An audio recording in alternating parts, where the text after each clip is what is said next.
the hidden covenant of time and creation. Shalom, beloved ones, and welcome to the Worldwide Truth Ecumenical Movement. Here, we uncover the truths that have been hidden, silenced, or replaced by traditions of men. The world today walks according to the Gregorian calendar, a system devised by human rulers, where days begin at midnight, the year begins in January, and festivals are celebrated out of season. It is this same calendar that tells us to honor Sunday as the holy day and to celebrate Christmas as the Messiah's birth. Yet neither of these are found in the original covenant truth. But Yahweh, the creator of heaven and earth, did not leave his people to wander in confusion. From the beginning, he established his own order of time. Days beginning at sunset, months beginning with the new moon, years beginning in the season of Abib, and a 364-day cycle preserved in the Book of Jubilees. This divine calendar ensures that Sabbaths, festivals, and covenant days never shift, never corrupt, and never lose alignment with the heavens. The truth is this: when we walk by the calendar of men, we stumble in shadows. But when we return to Yahweh's calendar, we align with his eternal design, his feasts, his Sabbaths, his appointed times.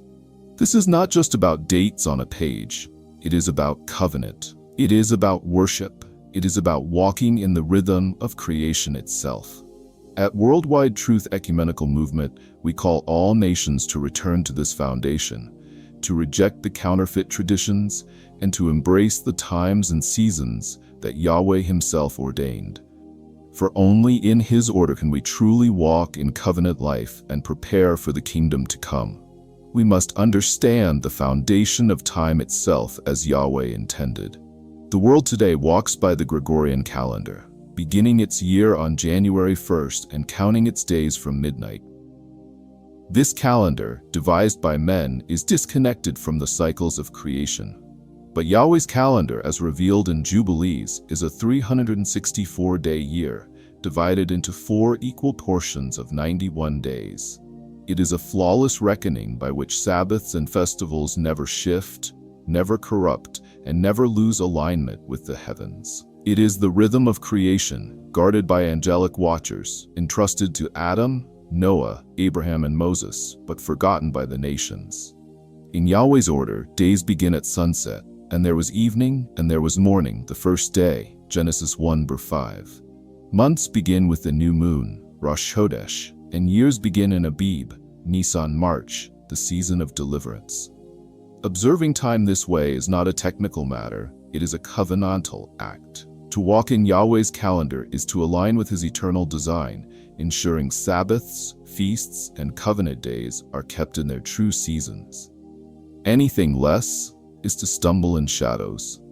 What if I told you that the scriptures known to many today are not complete, but missing weighty matters concerning the creation, the walk of the forefathers, and even the statutes of Yahweh himself?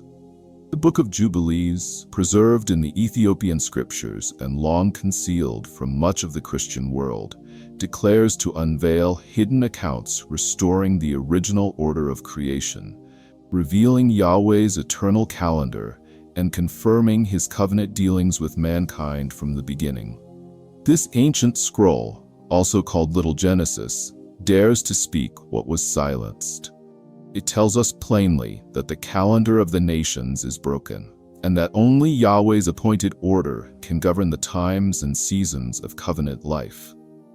It was for this reason, and many more, that the book was cast aside by the early assemblies, because within its 50 chapters lies a testimony too weighty, too disruptive for the rulers of religion to embrace. The Book of Jubilees begins with creation, but unlike Genesis, it unveils the heavenly blueprint behind the events. When Yahweh formed the heavens and the earth, he not only gave breath to life, but also established the sacred framework of time. Each event of covenant history is ordered by Jubilees, periods of 49 years, showing that history itself is woven into Yahweh's calendar. Adam and Eve were given authority over creation, but with the responsibility to keep covenant. Cain's murder of Abel revealed how rebellion destroys covenant order, yet Yahweh preserved his plan through Seth. Noah's obedience during the flood preserved covenant time, as months and days were counted from creation, sunset to sunset. The rainbow covenant testified to Yahweh's preservation of life. After Babel, Abraham was called out of rebellion to walk in covenant, marked by obedience to Sabbaths, circumcision, and Yahweh's appointed festivals. Isaac's birth at the appointed time and Abraham's test on Mount Moriah revealed that covenant obedience transcends human understanding. Jacob's election over Esau proved that covenant inheritance is determined not by birth order, but by holiness and divine choice. Joseph's exile in Egypt was not a defeat, but a preservation of the covenant seed, aligning with Yahweh's timing for Israel's future deliverance. Every account is framed within the rhythm of Yahweh's time, showing that covenant faithfulness, festivals, and destiny cannot be separated from divine order. Why was it rejected? The question must be asked. Why was this sacred record cast aside?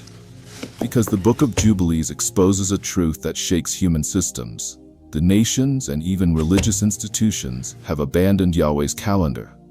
To accept Jubilees is to admit that much of Christendom's worship, festivals, and reckoning of time are out of alignment with heaven. The rulers of religion rejected it not because it was false, but because it was too true, too powerful to fit within their frameworks.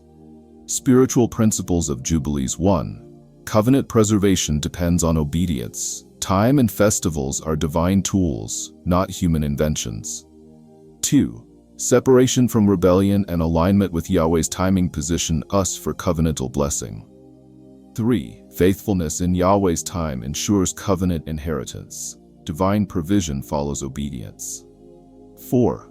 Trials and exile are not losses but instruments of covenant preservation and promotion. 5. Prophetic destiny is established from the womb and unfolds within Yahweh's calendar. The Book of Jubilees is not a forgotten curiosity. It is a key to restoring Yahweh's eternal order. It reveals that creation, covenant, and destiny all move to the rhythm of sacred time. To embrace Jubilees is to return to the covenant path walked by Adam, Noah, Abraham, Isaac, Jacob, and Joseph, a path sealed not by man's reckoning, but by the divine calendar of Yahweh.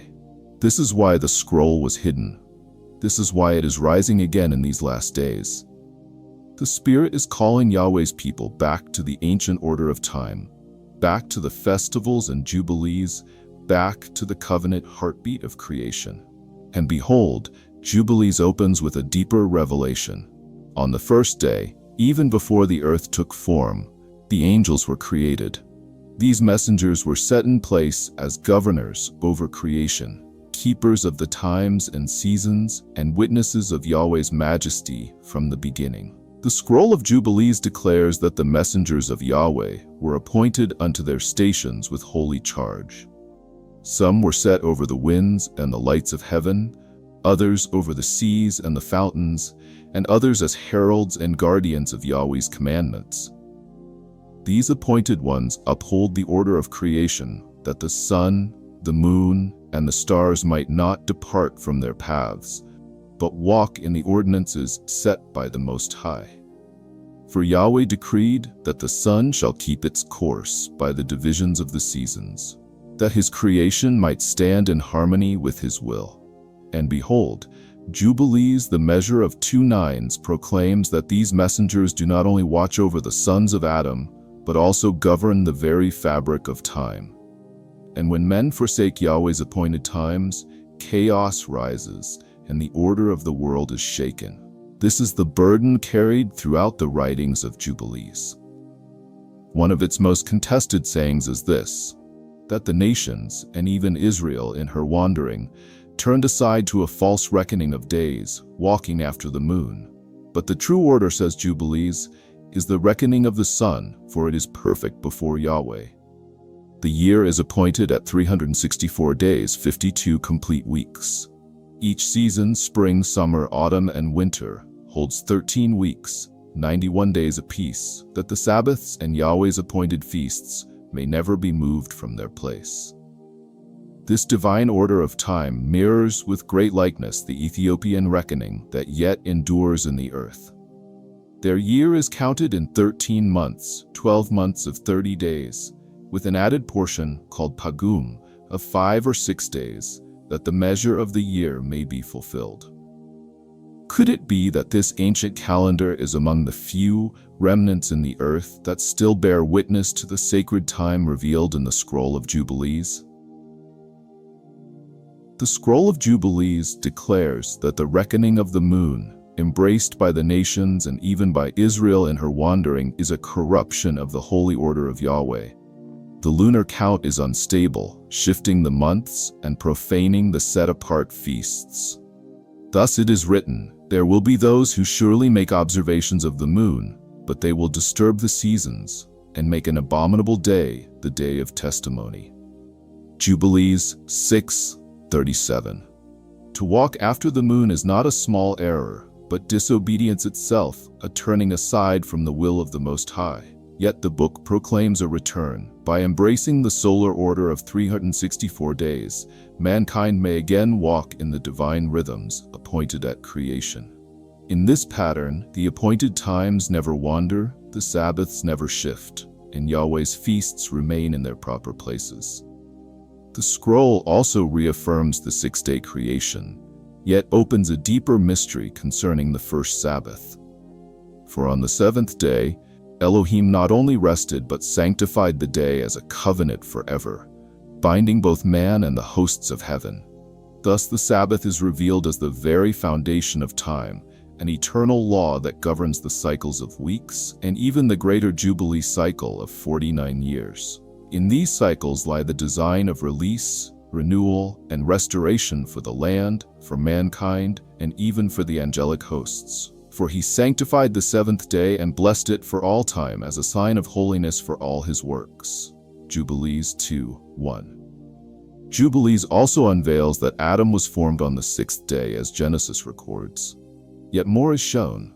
After Adam was created, Yahweh gave him commandments by the hand of his messengers, laws of Sabbath, purity, marriage, and worship. These were the statutes of the covenant, given not by man's wisdom, but by the heavenly order itself. The angels of the presence instructed Adam and Eve, teaching them holiness, sacrifice, and righteousness. And it is written, "On the sixth day of the second week we brought, according to the word of Elohim, to Adam, all the beasts, cattle, birds, and every moving thing upon the earth and in the waters, each after its kind." Jubilees 3:1-2. Thus the angels themselves bore witness that the law was not born of earth but of heaven, sealed into creation from the beginning. The messengers of Yahweh instructed Adam to walk in the eternal covenant, even as they themselves obey those same laws in the heavens.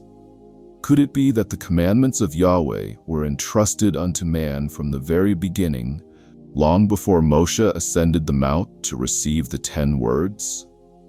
Shall we not search out these ancient statutes, that we may know the commandments given to Adam, and see how they compare to those given later through Moshe?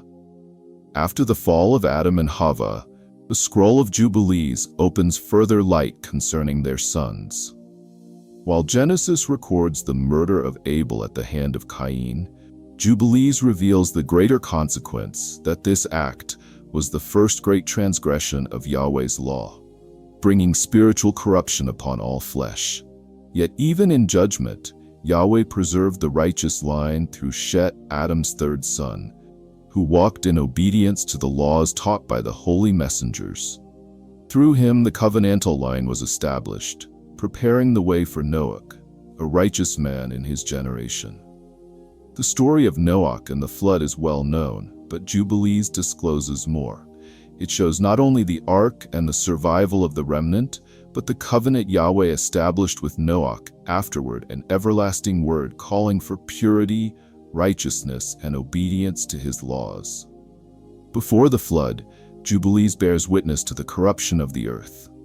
It reveals how the Nephilim, the offspring of the fallen messengers who defiled themselves with the daughters of men, brought ruin upon creation. Genesis briefly names them, but Jubilees declares their evil plainly.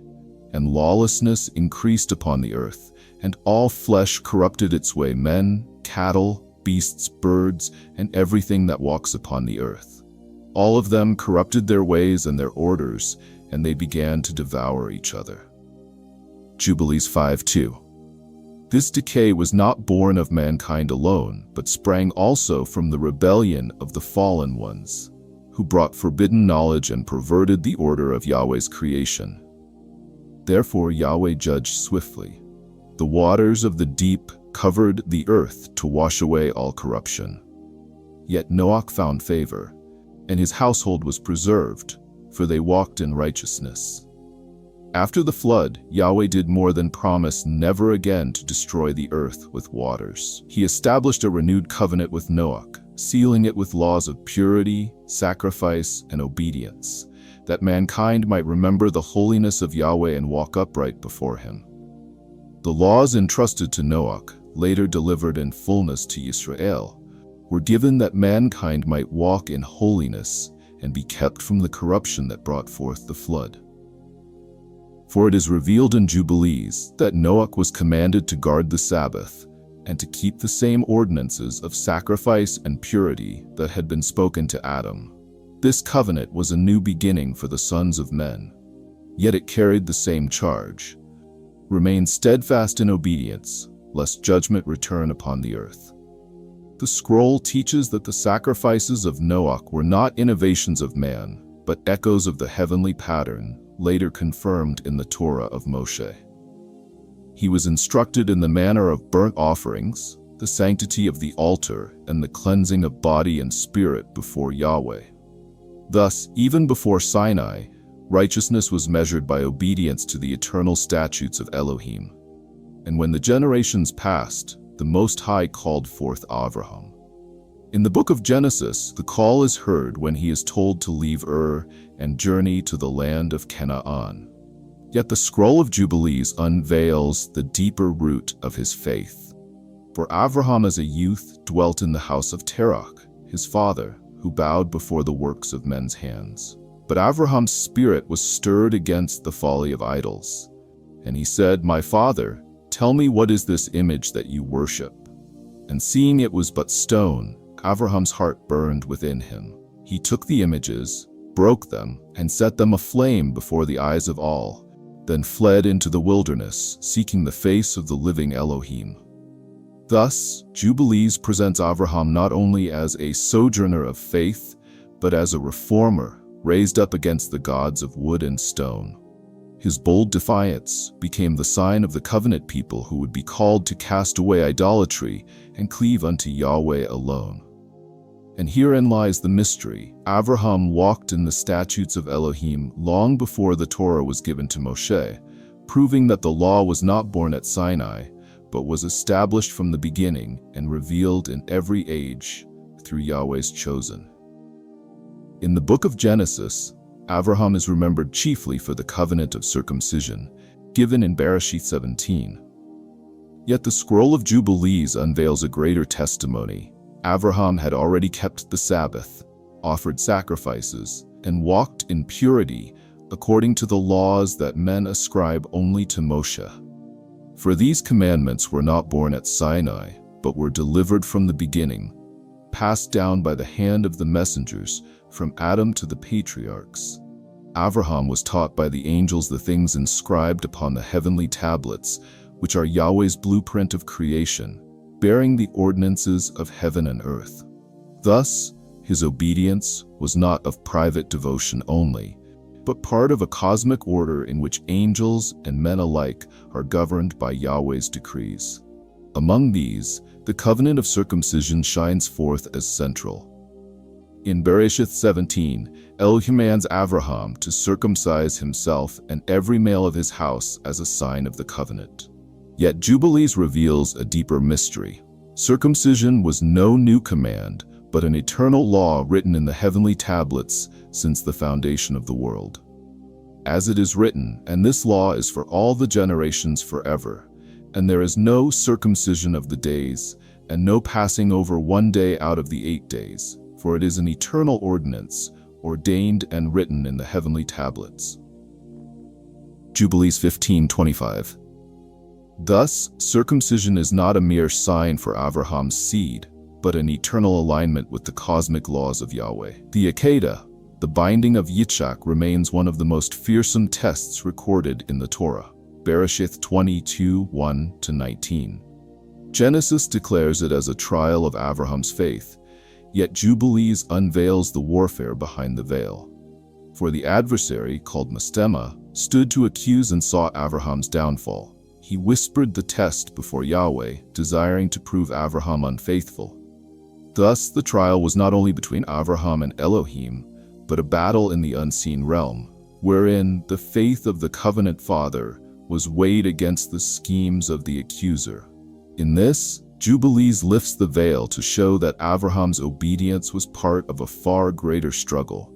His faith a weapon against the forces of rebellion, his act of trust a testimony written not only in earth but in the heavens. In the days of Abraham, the prince of Mastema stood before Yahweh, seeking to destroy the righteous seed. He desired to tempt Abraham, that his faith might fail and that the covenant might be broken.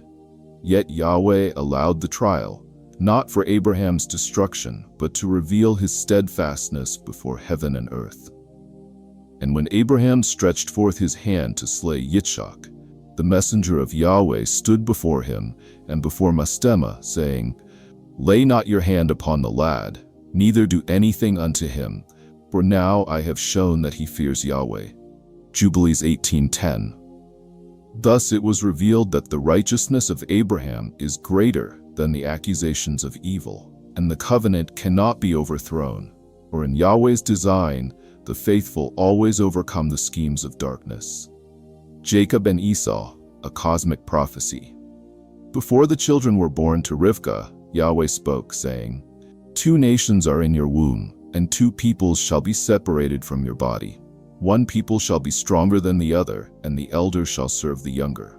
Genesis 25:23, Jubilees 19:13. In the heavenly tablets it was written from the beginning that Yaakov would inherit the covenant of light, and Esau would turn aside, his seed rising against Israel throughout the generations. Thus, what men call a family struggle was in truth the outworking of Yahweh's eternal plan. The line of righteousness, beginning with Abraham, was to pass through Yaakov, the chosen one, while Esau and his seed would walk in rebellion. Even Yitzhak and Rivkah were given knowledge from above concerning Esau's ways, that they might understand the division appointed by Yahweh. In Genesis, the struggle between Jacob and Esau unfolds through Jacob's cunning and Esau's impulsiveness. But in Jubilees, it is revealed that Jacob was always chosen to inherit the birthright, and that even his actions, though appearing deceptive, were part of Yahweh's divine plan. Esau is portrayed as more than just a brother who lost his birthright. Jubilees emphasizes that Esau represents a line of rebellion against Yahweh's chosen people. His descendants, the Edomites, would rise in opposition to Israel, fulfilling the prophecy, "The elder shall serve the younger." Genesis 25:23, Jubilees 19:13. While Genesis highlights Esau's personal hostility toward Jacob after the blessing, Genesis 27:41, Jubilees expands this theme, showing how Esau's nation would stand in direct rebellion against Jacob's line. "And Esau took his wives and his sons and all that he had, and went up to the hill country of Seir, and dwelt there. And Esau became a nation, and they oppressed Jacob's descendants." Jubilees 37:1. So Esau, that is Edom, settled in the hill country of Seir. Genesis 36:8. This shows that Esau's rebellion was not just personal, but national. His descendants would continually oppose Yahweh's covenant people, the children of Jacob.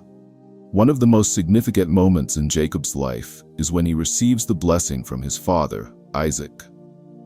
In Genesis 27, this blessing secures Jacob as the father of the 12 tribes of Israel.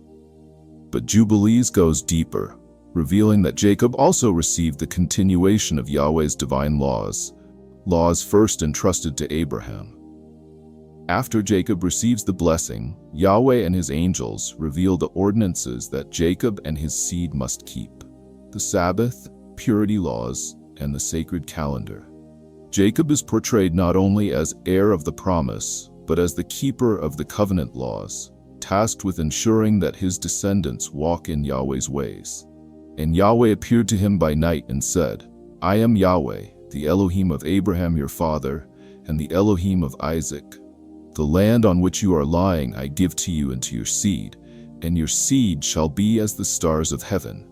Jubilees 32:21, Genesis 28:13-14. The vision of Jacob and the eternal covenant. And it came to pass in the days of Jacob that Yahweh revealed unto him visions in the night. Behold, a ladder was set upon the earth, and its top reached unto the heavens, and the messengers of Yahweh ascended and descended upon it. And Yahweh stood above it and declared, "I am Yahweh, the Elohim of Abraham your father, and the Elohim of Isaac. The land on which you lie will I give to you and to your seed. Your seed shall be as the dust of the earth, and in you and in your seed shall all the families of the earth be blessed." Genesis 28:12-15, Jubilees 27. In the scroll of Jubilees, this vision is not only a promise of land, but also the revealing of the divine order which governs both heaven and earth. The commandments and laws entrusted to Jacob were inscribed upon the heavenly tablets, showing that he was chosen as the custodian of Yahweh's eternal covenant. His inheritance was not merely of land and birthright, but of the divine law itself, linking him with the order of the heavens. The struggle of Jacob and Esau. And Yahweh said unto Rebekah concerning the sons within her womb, "Two nations are in your womb, and two peoples shall be separated from your bowels. One people shall be stronger than the other, and the elder shall serve the younger."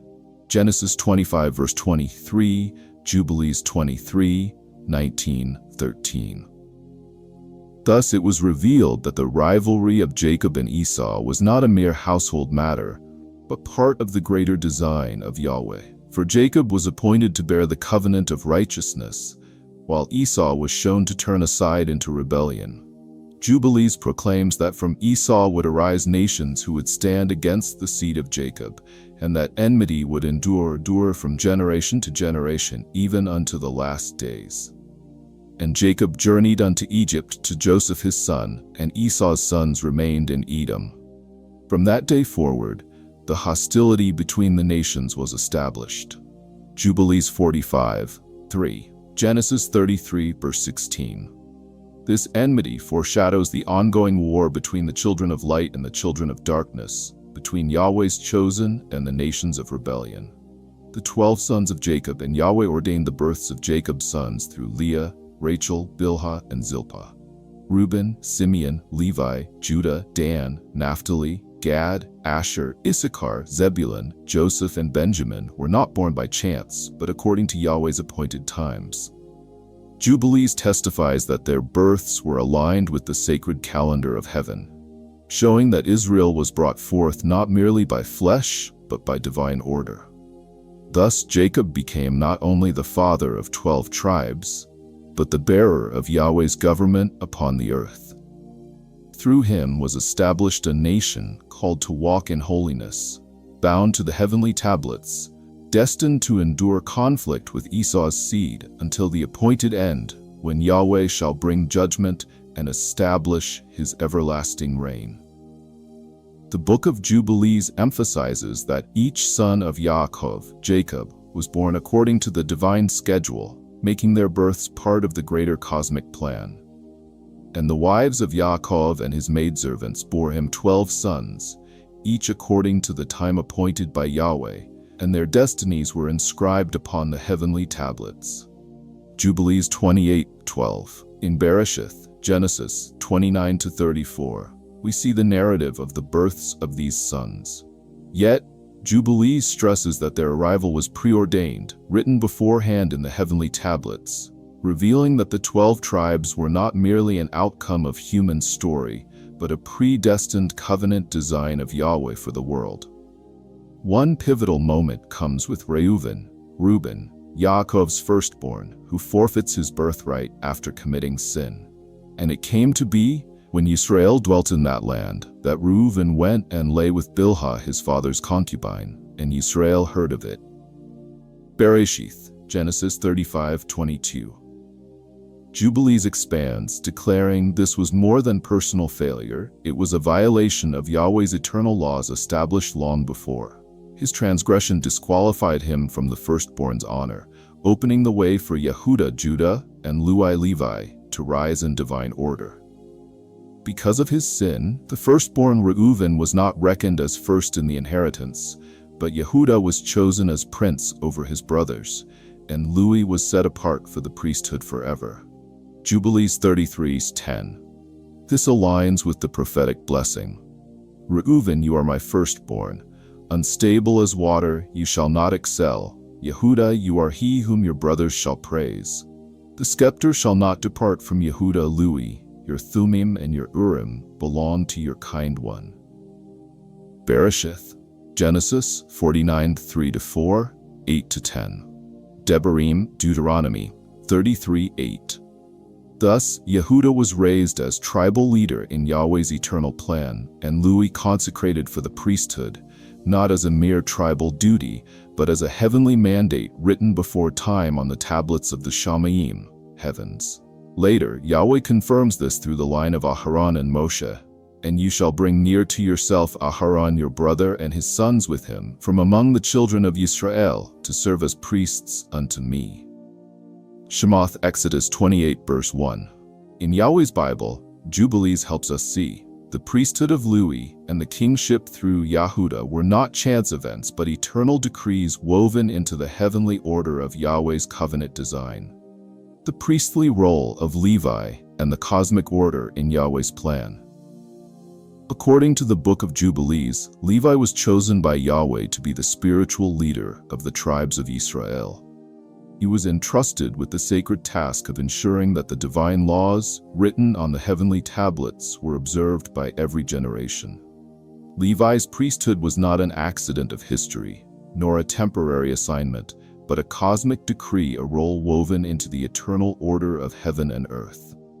Jubilees 32 and 17 reveal that Levi was set apart forever for the priesthood, to offer sacrifices, to minister before Yahweh, and to stand as a mediator between the people and their Elohim. Unlike Genesis and Exodus, which emphasized the Levitical priesthood during the days of Moshe, Jubilees shows that Levi's calling was written from the beginning, part of Yahweh's eternal design, not a response to circumstances at Mount Sinai. In Genesis, the 12 sons of Yaakov, Jacob, are seen as the heads of the 12 tribes, journeying toward the promised land. But Jubilees goes deeper. It teaches that the tribes were not just heirs of land, but guardians of Torah, stewards of Yahweh's commandments. Each tribe carried a spiritual assignment, and all were commanded to walk in the laws written on the heavenly tablets. As Jubilees 29:6 records, Yahweh told Yaakov, "These are the laws for your sons and their descendants forever, written on the heavenly tablets, that they may walk in them and live." This aligns with Genesis 49, where Yaakov blessed his sons. Yet Jubilees adds weight. The blessings were not only earthly inheritances, but also cosmic responsibilities. Each tribe's obedience or disobedience would directly affect the divine order established by Yahweh. The story of Joseph, is a key example of this cosmic perspective. In Genesis, his brothers sell him into slavery out of jealousy. But Jubilees declares this act a great transgression against the heavenly law. Their betrayal was recorded on the heavenly tablets as sin, and it was decreed that their descendants would suffer until they repented. Jubilees 34:9. Thus their action was not a mere family quarrel, but a disruption of Yahweh's eternal order, with consequences that rippled through history, including Yisrael's bondage in Mitzrayim, Egypt. Yet even in this, Yahweh's plan prevailed. Jubilees reveals that Joseph's rise to power was preordained on the heavenly tablets. His wisdom and dream interpretations were not just natural gifts, but part of Yahweh's divine design. It was written that Yosef would rule in Mitzrayim, save his brothers from famine, and prepare the way for the Exodus. His life was not random. It was a cosmic event, perfectly aligned with Yahweh's plan to redeem his people. Jubilees even highlights the role of angels in guiding and protecting Yosef, showing that his destiny was guarded from heaven itself. This illustrates that Yisrael's journey from the patriarchs through slavery to redemption was not simply history unfolding, but the heavenly order being revealed on earth. In Yahweh's Bible, the message is clear. Levi's priesthood, the tribe's assignments, Yosef's destiny, and even Yisrael's sufferings were written from the beginning on the heavenly tablets. Nothing was by chance. All was part of Yahweh's eternal plan to preserve his Torah and redeem his people. While Bereshith, Genesis, portrays Yosef as having a close relationship with Elohim through his dreams, the book of Yovelim, Jubilees, goes further by introducing the role of Malachim, angels, messengers, in guiding and protecting Yosef throughout his journey. Yovelim describes how Malachim were sent by Yahweh to watch over Yosef from the moment he was sold into slavery, ensuring that he would fulfill his destiny in Mitzrayim, Egypt. These Malachim intervened at key moments in Yosef's life, shielding him from harm and ensuring that he remained faithful to Elohim. And Yahweh sent his Malachim to guard Yosef on his journey to Mitzrayim, that he might not perish, for his life was precious in the eyes of Yahweh, and his path had been written in the heavenly tablets. This detail about the Malachim's involvement adds a layer of spiritual protection to Yosef's story, not present in Bereshith. It shows that Yosef's journey was not merely a chain of fortunate events. His path was carefully orchestrated by Yahweh, with Malachim ensuring that he would rise to power and eventually preserve the house of Israel. One of the most significant differences between Bereshith and Yovelim is how Yosef's life is directly tied to the Exodus. In Bereshith, Yosef's role concludes with his family settling in Mitzrayim, but in Yovelim, his life is portrayed as prophetic, foreshadowing the bondage and eventual deliverance of Israel. According to Yovelim, Yosef's exaltation in Mitzrayim was not only to rescue his family from famine, but also to fulfill the prophecy written in the heavenly tablets that would lead to the Exodus. And Yosef said to his brothers, "Behold, I die, but Elohim will surely visit you, and bring you up out of this land unto the land he swore to Abraham, Yitzchak, and Yaakov. Fear not, for these things have been written and sealed on the heavenly tablets." Yovelim 46:9. This prophetic dimension is muted in Bereshith, where Yosef's death closes his narrative. But in Yovelim, Yosef's death marks a transition, the beginning of Yisrael's oppression, and simultaneously a sealed prophetic promise of their mighty deliverance.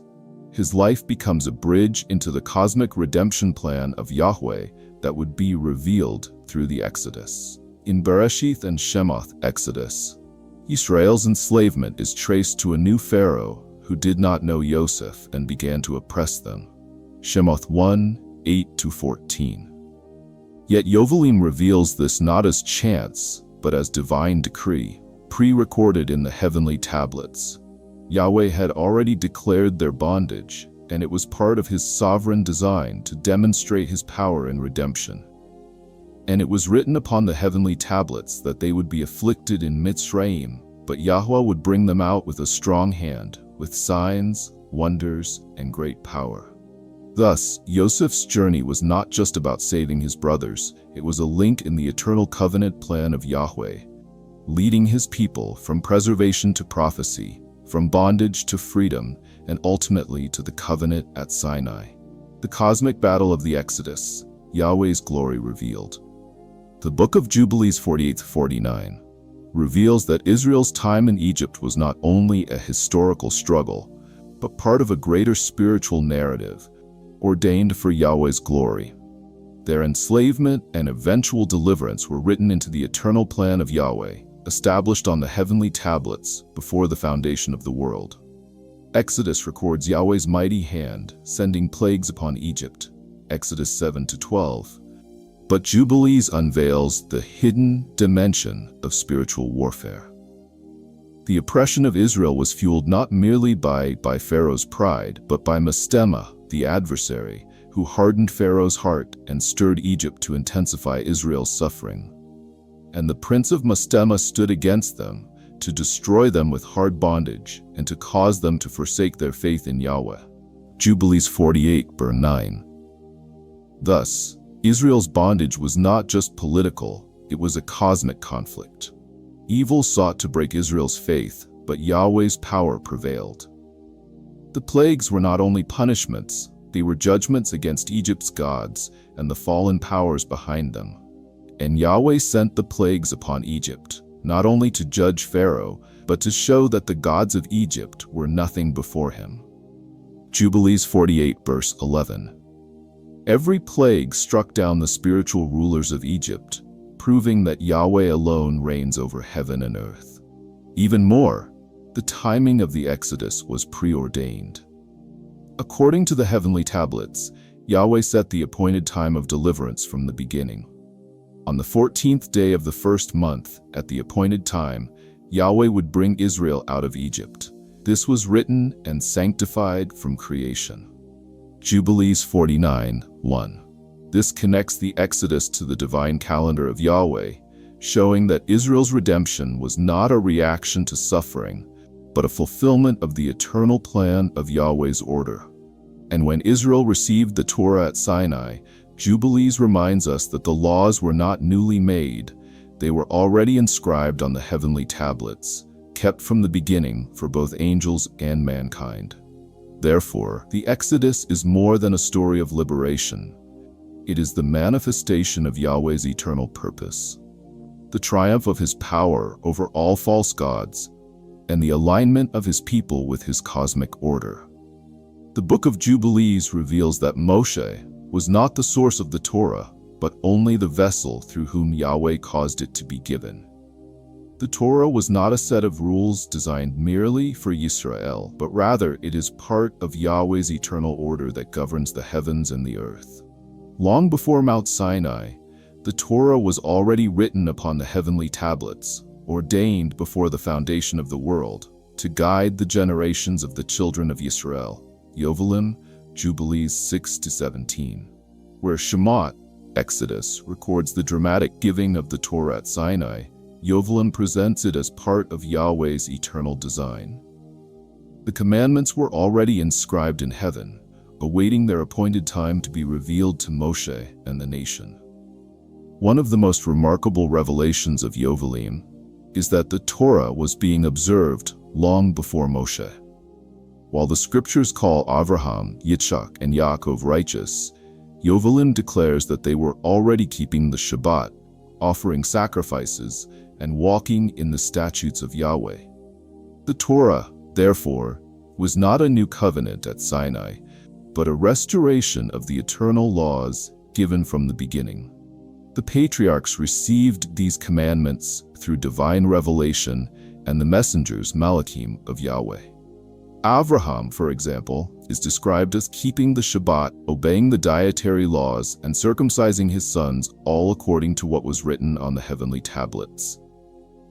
For Avraham kept the Shabbat, circumcised his sons, and walked in all the commandments of Yahweh, which were revealed to him through the Malachim of Elohim. Yovelim 16:28. Thus, Moshe was chosen to deliver in fullness what the righteous had already lived by, in part. A unique emphasis of Yovelim is the cosmic calendar of Yahweh. The Shabbats, the Modem, appointed times, and the Yovel, Jubilee year, are presented not merely as earthly observances, but as reflections of Yahweh's heavenly order. The year was to be counted as 364 days, a perfect solar calendar, ensuring that every feast and Shabbat aligns with Yahweh's divine rhythm. Any deviation from this order leads to spiritual confusion. And Yahweh spoke to Moshe, saying, "Write down for Yisrael the law of the Shabbat and the festivals, for these times are ordained on the heavenly tablets, and you must observe them exactly, lest you fall into error." Yovelim 52. Unlike the traditional rendering of Scripture, which mentions the festivals without highlighting their cosmic foundation, Yovelim insists that aligning with Yahweh's calendar keeps his people in covenant love.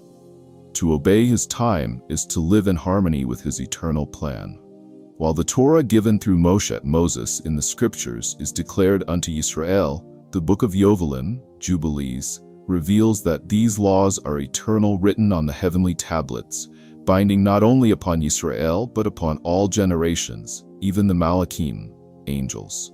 The Torah is not presented as a temporary covenant for one nation, but as everlasting commandments that govern both Shamayim, heaven, and Eretz, earth. In Yovelim, the Torah given to Moshe at Mount Sinai is portrayed as eternal and universal, for the Malachim themselves are shown as keeping the Shabbat, observing Yahweh's appointed Moedim, festivals, and walking in his commandments.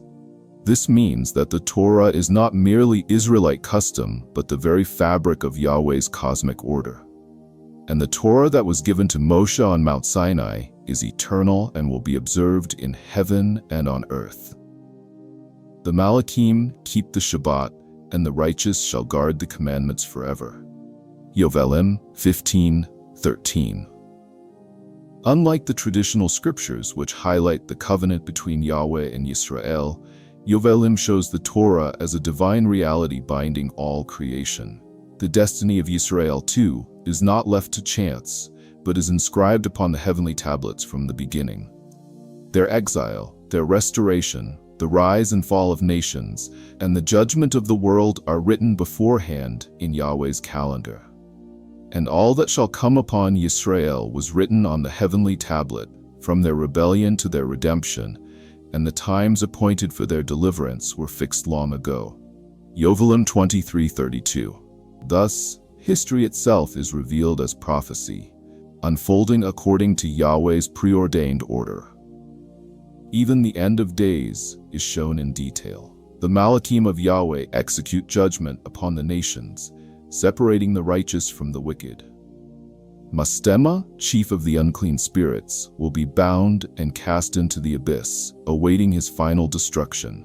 And Yahweh shall send his Malachim to gather his chosen, and they shall bind the spirits of wickedness, casting him into the abyss until the day of judgment, when he shall be destroyed forever. Yovelim 23:29. Here Yovelim unveils the role of the Malachim, not just as messengers, but as Yahweh's appointed agents of justice, ensuring that his will is fulfilled in both Shamayim and Eretz. And central to all is the promise of Yisrael's redemption. Though they rebel and are scattered, Yahweh has decreed their restoration and renewal in covenant. This return is not only physical but spiritual, a renewal in righteousness, according to the heavenly tablets, aligning earth once more with Yahweh's eternal order. According to the heavenly tablets, the redemption of Yisrael will come after a time of great affliction, when the people shall be purified, and the Torah of Yahweh shall be restored in their midst. Then shall the children of Yisrael return to Yahweh their Elohim with all their heart and with all their soul, and he shall gather them from among the nations and establish them again in the land which he promised to their fathers, as it is written in the heavenly tablets. Jubilees 23:26, Deuteronomy 30:1-5. The prophets also bear witness of this restoration. And it shall come to pass in that day that Yahweh shall set his hand again the second time to recover the remnant of his people. And he shall set up an ensign for the nations, and shall assemble the outcasts of Yisrael, and gather together the dispersed of Judah from the four corners of the earth. Isaiah 11:11-12. Jubilees declares that this restoration is written according to the divine order, a predetermined timeline fixed in the heavenly records. And in the latter days, Yahweh shall raise up his anointed one, the Mashiach, to reign in righteousness. His kingdom shall end the present age and bring forth Yahweh's eternal dominion, where the Torah shall be written upon the hearts of his people. Jeremiah 31:31-33, Jubilees 50:13. In that day the judgment shall come. The righteous shall inherit the earth, but the wicked shall be cast into the lake of fire, to be destroyed forever. Malachi 4:1-3, Revelation 20:14-15. Mastema and the spirits of wickedness shall be cut off, and Yahweh's Mashiach shall reign in peace and in justice. Thus shall the creation be restored, the Torah kept perfectly, righteousness established, and the faithful rewarded with eternal shalom in the kingdom of Yahweh. Isaiah 2:2-4, Revelation 21:1-4. Beloved ones, the message of the Scroll of Jubilees is not merely history. It is a call to return, a call to alignment, a call to covenant. The nations may walk in confusion, but Yahweh's people are not left without light. His order is eternal, His Sabbaths unshaken, His feasts unmoved, His covenant sure. The hidden covenant of time is rising again in these last days, not as a curiosity, but as a key to restoration. Those who align with Yahweh's calendar align with His kingdom. Those who walk in His appointed times walk in the very rhythm of creation itself. The Spirit is calling us now. Come out of Babylon, my people. Leave behind the traditions of men. Return to my order, my seasons, my covenant. So let us walk in the path of Adam, Noah, Abraham, Isaac, Jacob, and Joseph, not in shadows, but in the light of Yahweh's eternal timepiece. For in His calendar we find not just days and months, but covenant, identity, and destiny. Shalom, beloved ones. May Yahweh seal this word in your spirit, and may you walk in His perfect order until the kingdom is revealed in fullness. Worldwide Truth Ecumenical Movement, a voice of truth, a call to the nations, a witness of the ancient paths.